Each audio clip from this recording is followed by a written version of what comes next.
আচ্ছা, আমাদের এক কাপ চা খাওয়া উচিত না? অবশ্যই আমাদের এক কাপ চা খাওয়া উচিত। আজ না হয় কথা থাক, লুকোনো অনুতাপে ঢাকি চোরা কাটা আগুন। আজ শুধুই বলে যাক, চোখের পাতা খুলে রাখিনি দাগ নিঝুম।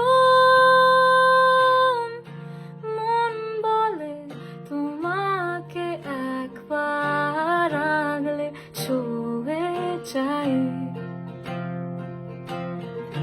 মোম গলানো সন্ধে বারবার থাকছে ছুঁয়ে, তাই যেন তোমারই কাছে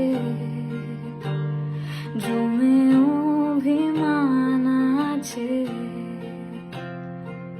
যেন তোমারই কাছে